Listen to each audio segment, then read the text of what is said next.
Баршаңызға сәлем. Бүгін сарымсақтың 10 түрлі пайдасымен және де бірнеше зиянды жақтарымен таныстырып өтемін. Адамның қорғанышы иммун жүйесі. Түрлі жұқпалы ауруға қарсы тұру қабілетімізде сол иммун жүйеміздің мықтылығына тікелей байланысты. Иммунитетті күшейтуде тамақ рационы аса маңызды. Міне, осындайда сарымсақ жеудің пайдасы көп екенін жиі естиміз. Сонымен сарымсақтың қандай пайдасы және пайдалы екен деп шамадан тыс жеудің зиянды жақтарымен бөлісейін. Ең алдыменен пайдасын тізіп шығайық.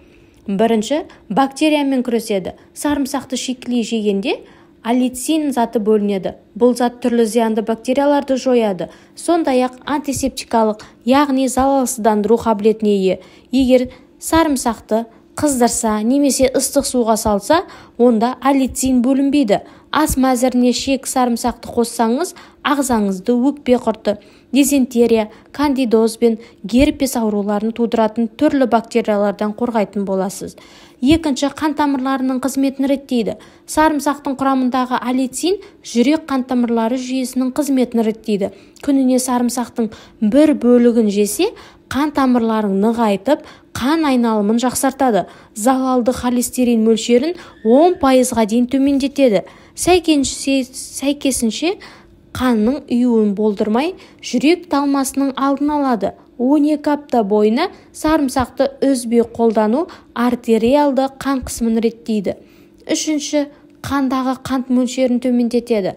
Қант диабетімен ауыратындар күнделікті сарымсақ жегені жөн. Сарымсақ қандағы қант мөлшерін 25%-ға төмендетеді. Бауырдағы инсулиннің ыдырауын баяулатады. Сонымен қатар қан тамырлары мен күре тамырларының жұмысын реттеп, қант диабетімен ауыратындардың жүрек қағысын жақсартады. Төртінші, иммунитетті күшейтеді. Сарымсақ вирусты ауруларды емдеуде және олардың профилактикасында таптырмас табиғи дәрілік құрал. Сарымсақты күнделікті пайдалану тұмау сырқауды 60%-ға дейін алдын алуға болатынын дәлелдеген. Тұмаудың алдын алу немесе ауруға қалған жағдайда емдеу үшін күніне 2 рет мұрынға сарымсақтың суын тамызған жақсы. Бесінші, қатерлі ісіктің алдын алады. Сарымсақ құрамындағы күкірт, сульфид, салил, цистин мен селен ағзадағы шлакты сыртқа шығарып қана қоймай, қатерлі ісік жасушаларын өлтіреді. Зерттеулер нәтижесі сарымсақты күнделікті қолдану қатерлі ісіктің пайда болуын 20%-ға дейін төмендететінін көрсеткен. Соның ішінде асқазан рагы, тоқ ішек ісігі, бауыр мен сүт безі ісігінің қаупін азайтады. Алтыншы, паразиттер. Аскаридозбен жер бетінде 1 миллиард адам ауырады екен. Бұл ересектер мен балаларда кездесетін ауру. Оны тудырушы аскарида, яғни ішек құрты, ал сарымсақ ішек құрттарымен күресудің табиғи әрі тиімді жолы. Сарымсақты шикі жеген жөн, немесе 200 мл сүтке, ал балаларға 70 мл бір бөлік сарымсақ салып, әбден жұмсарғанша қайнатыңыз. Жылы күйінде сүзіп алып, клизма жасау керек. Клизманы 1 апта күнделікті жатар алдында жасаған дұрыс. Ас қорыту. Сарымсақ ас-ішек жолдарына өте пайдалы. Оны күнделікті пайдалану асқазан сөлінің бөлінуін немесе темірдің дұрыс сіңуіне көмектеседі.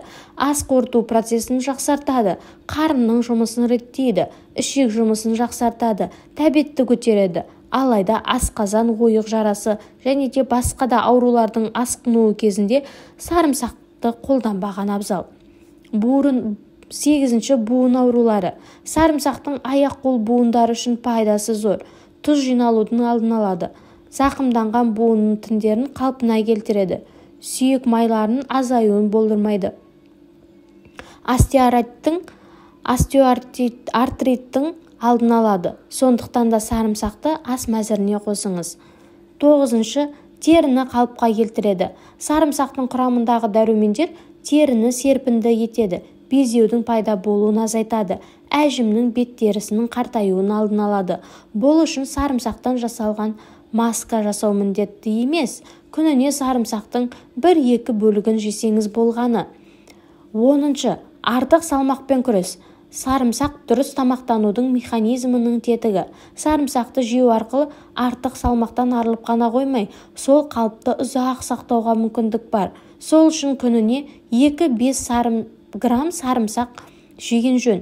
Бұл дегеніміз 1 және 3 тіс сарымсақ. Сондай-ақ зімбір қосылған сарымсақ шайын ішуге де болады.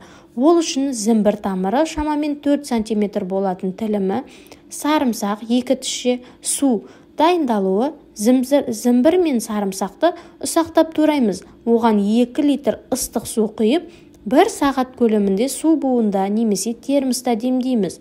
Артынша сүзіп алып, күні бойы аздаған мөлшерде бірнеше рет ішеміз.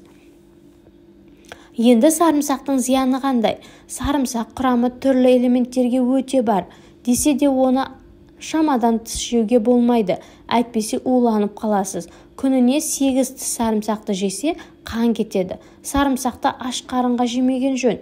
Асқазан ауыратындары ауруы асқынған немесе қозған кезде сарымсақты жемегені дұрыс. Сарымсақты көп жесе ішке газ көп жиналады. Жүрегі айнып бас ауырады.